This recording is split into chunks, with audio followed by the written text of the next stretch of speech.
Bismillah. Assalamualaikum warahmatullahi wabarakatuh. Bulannya telah menguasai hati. Apa kalau Bismillahirrahmanirrahim. cinta Alhamdulillah kita lihat levelnya isinya para yang isinya karena kita antara Makanya latihanlah jatuh cinta. Jiwamu biar paham, oh kayak gini cinta itu. Itu yang dialami oleh Majnun. Kemana-mana yang dia sebut hanya nama Laila. Tuh. Jadi katanya Majnun, Laila telah dikekang oleh orang tuanya, dan orang tuanya mengancam dengan niat jahat kejam. Tiada lagi harap pertemuan.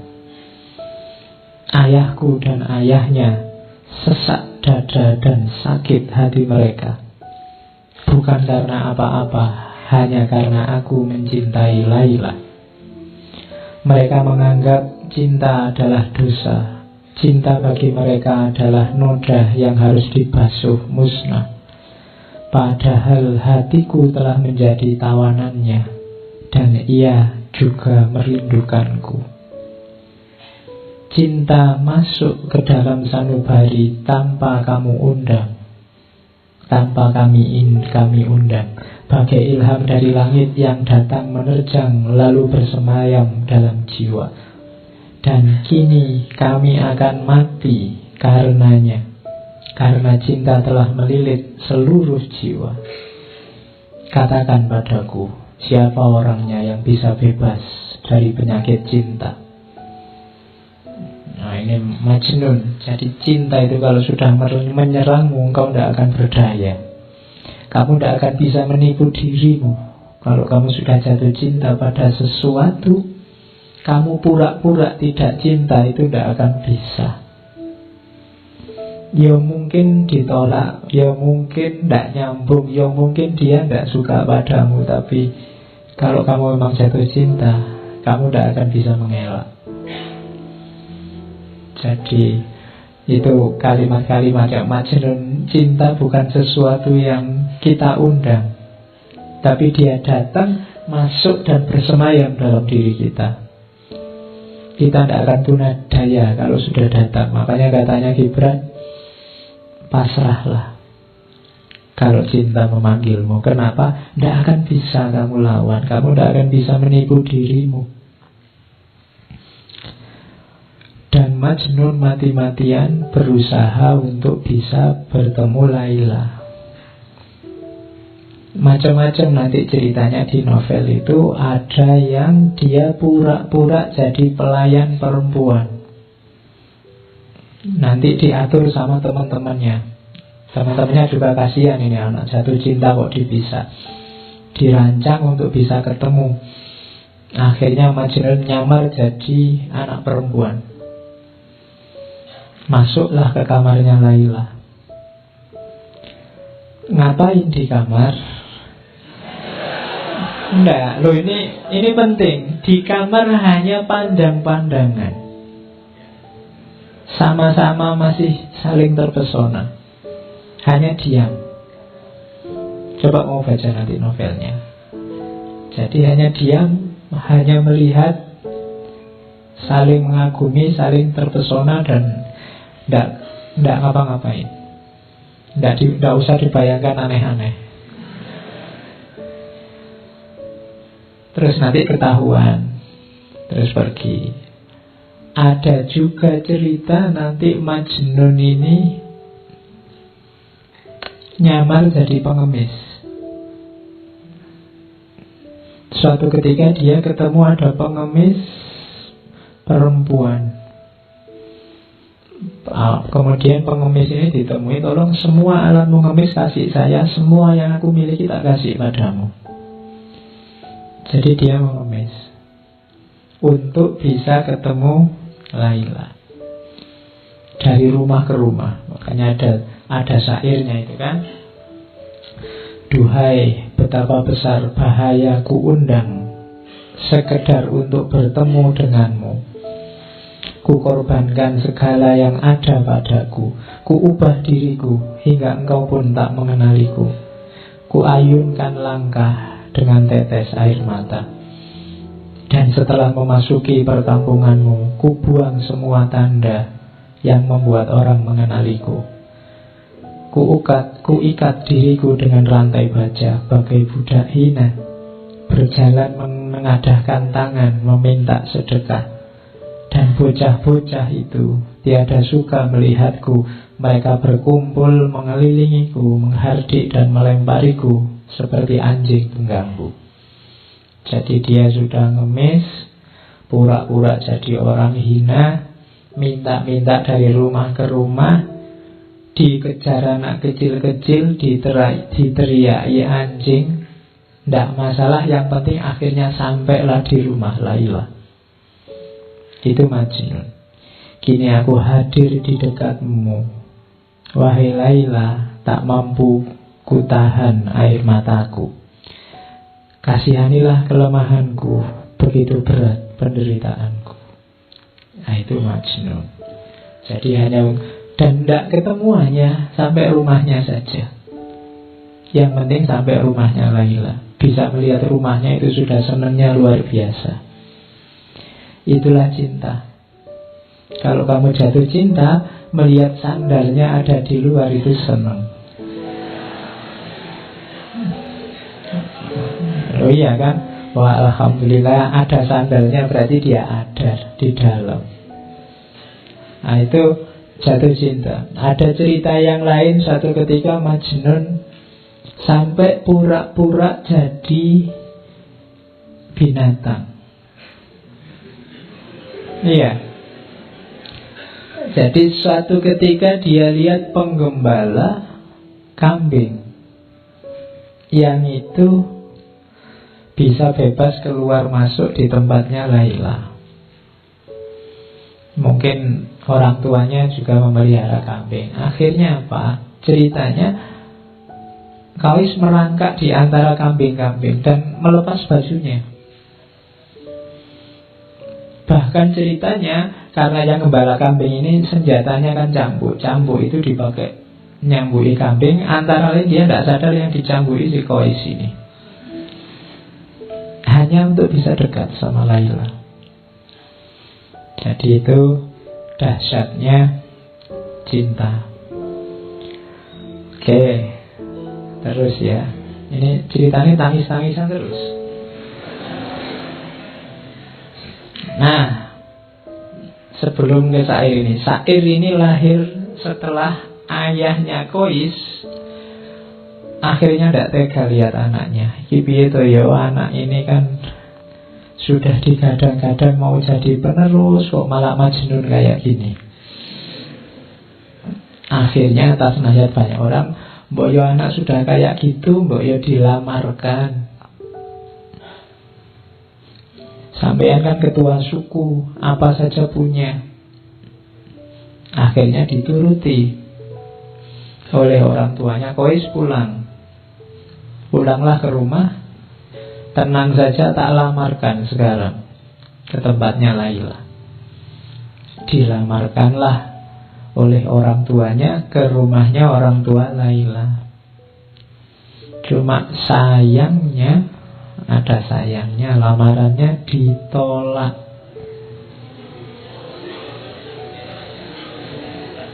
Iya. Jadi kenapa ditolak? Padahal ayahnya sudah bilang, minta apa saja saya penuhi, syaratnya apa saja bisa saya penuhi, termasuk seandainya nyawaku yang harus jadi taruhannya. Katanya orang tuanya Laila, siapa saja boleh menikahi anakku kecuali putra Anda.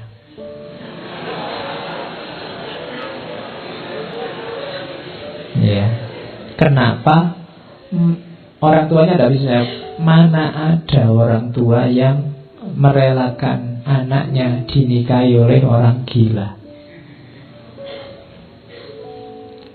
Mana ada orang tua yang merelakan anaknya dinikahi oleh pemuda yang tidak waras?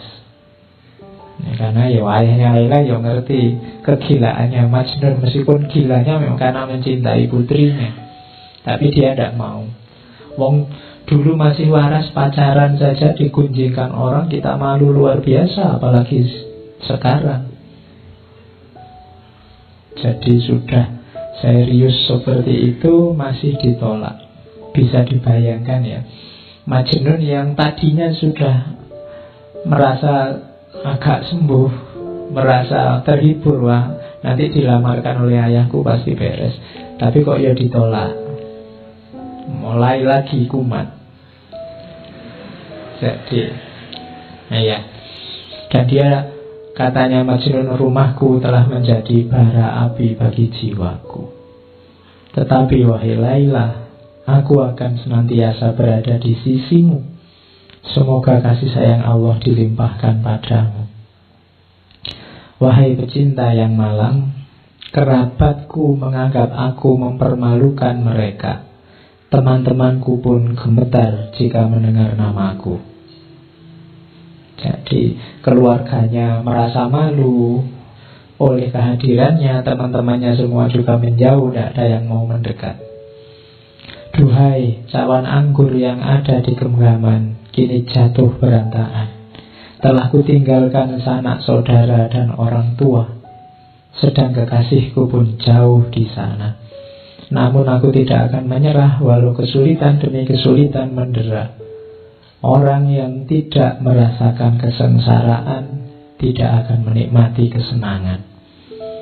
Dan orang yang tidak pernah dihimpit kesedihan, mereka tidak akan dapat memahami hati yang sedang merana sendirian. Jadi mulai dari sini Majnun nanti mulai menyepi, menjauh dari keluarga, menjauh dari masyarakat, hidup di padang-padang pasir. Apalagi nanti kemudian keluarganya karena masih mempertimbangkan harga diri, khawatir malu, akhirnya pindah menjauh dari daerah situ ke daerah Najd. Wah, tambah lagi puisi-puisinya Majnun karena dia merasa semakin jauh dari Laila. Setiap hari hidupnya di padang-padang pasir, di bebatuan, di bawah padang pasir, di goa-goa. Uniknya, selain tadi sering dikerubungi orang-orang, hewan-hewan yang ada di sana itu patuh sama Majnun. Bahkan kabarnya sampai anjing, ular, macam-macam binatang-binatang buas itu kalau di dekat Majnun jinak. Jadi cirinya ada Majnun itu biasanya ada binatang buas yang berkumpul di sekelilingnya, yang harusnya saling memakan malah tidak saling memakan. Itu penjelasannya Nizami untuk menunjukkan bahwa orang yang jiwanya diliputi oleh cinta, auranya juga aura cinta, siapapun dekat akan senang. Beda dengan orang-orang yang jiwanya penuh kebencian. Jangankan ngobrol mendekat aja malas, hawanya tidak enak. Iya. Jadi bangun jiwamu dengan aura yang penuh cinta. Bahkan binatang buas pun bisa tunduk, bisa patuh. Kadang-kadang kalau Majnun sedang tidur di tengah padang pasir, binatang-binatang ini yang menjaga. Itu kelebihannya para pecinta. Oke, ini pelajaran dari Majnun lagi, bahwa cinta itu kebebasan. Wahai Laila kekasihku, berjanjilah pada keagungan cinta, agar sayap jiwamu dapat terbang leluasa. Melayanglah bersama cinta, laksana anak panah menuju sasarannya. Cinta tidak pernah membelenggu, karena cinta adalah pembebas yang melepaskan simpul-simpul keberadaan. Cinta adalah pembebas dari segala belenggu. Jadi contoh paling mudah, di mana sih pembebasannya cinta itu? Majnun tidak lagi terikat oleh apapun selain cintanya. Dia rela kehilangan bahkan keluarganya, apalagi posisinya sebagai putra mahkota, apalagi kedudukannya, teman-temannya. Dia enteng saja melepaskan semuanya. Itu menunjukkan bahwa cinta itu membebaskanmu dari apapun. Bahkan contoh paling kecil lagi, bahkan membebaskanmu dari dirimu sendiri. Cinta membuat orang tidak egois. Kalau masih egois, masih belum cinta. Masih egois itu kan masih berpikir tentang dirinya sendiri terus. Perhitungan apa yang enak, apa yang menguntungkan bagiku. Tapi orang yang jatuh cinta tidak. Makanya katanya Majnun, cinta itu membebaskan manusia.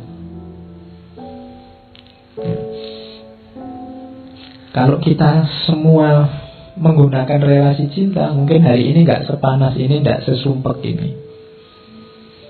Kampanye itu mungkin juga nggak panas kalau saling mencintai. Mungkin yang satu bilang, ya kalau beliau mau jadi presiden, ya monggo saya persilahkan. Nanti yang satunya bilang, jangan gitu, saya nggak enak. Sampean juga nggak apa-apa, silahkan jadi presiden. Yo, bayangkan loh kalau yang kampanye kayak gitu kan enak, kita bisa ketawa-ketawa bareng. Oke, sekarang kan saling rebutan. Kalau cinta saling membebaskan. Oke. Terus walau dalam cinta setiap cawan adalah kesedihan, namun jiwa pecinta akan selalu memberi kehidupan. Jangan takut sedih, jangan takut ganjalan, jangan takut penderitaan. Karena cinta akan selalu memberimu hidup. Oh, yang pernah jatuh cinta kemudian patah hati bisa memahami ini. Kesedihanmu itu yang luar biasa itu, itulah yang menghidupkanmu lewat kenangan-kenangan, memori-memori. Indah loh. Kenangan itu kan membuatmu kangen, membuatmu rindu, membuatmu ingin ketemu lagi, ingin hidup sebelum bersama dia. Jadi cinta itu sakit, tapi sakitnya cinta itu ngangeni.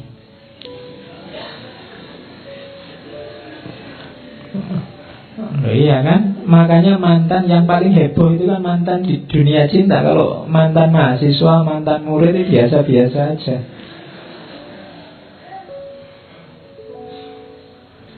Banyak racun yang harus kita telan untuk menambah nikmatnya cinta. Atas nama cinta, racun yang pahit pun terasa manisnya. Jadi kalau ini ya, yang alami pasti tahu. Orang lain melihat itu, kamu itu tidak capek, kok kamu itu tidak males, toh kamu itu kok mau-maunya, toh itu kan bagi orang lain itu racun-racun. Apa enak, apa enaknya. Tapi bagi yang ngalami, itulah nikmatnya cinta. Jadi itu pelajaran dari Majnun. Terus, bertahanlah kekasihku, dunia diciptakan untuk kaum pecinta. Dunia ini ada karena cinta. Percayalah kalau tidak ada satupun orang yang punya jiwa cinta, tidak ada lagi relasi antar manusia yang namanya cinta, dunia ini bubar. Detik ini juga. Kalau tidak percaya, coba saja. Karena orang akan saling mengobjekkan, orang saling memanipulasi, orang saling. Dunia akan bubar. Masih ada cinta, masih banyak, maka dunia ini masih ada. Ya paling di medsos rame, tapi dalam kehidupan sehari-hari enggak, cinta itu masih banyak. Kalau enggak, ya sudah kiamat dunia ini. Oke, jadi itu pelajaran bahwa cinta itu membebaskan.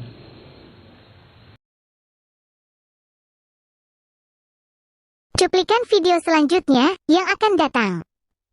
Kamu mungkin agak ngeri-ngeri, Pak, kalau saya dekat terus sama Tuhan, nanti buka HP Harus hati-hati, gak boleh buka yang gitu-gitu. Nanti puasa harus sholat tahajud, kok rasanya berat ya Pak. Dekat dengan Allah, dekat denganmu, membebani. Tapi jauh itu menggelisahkan.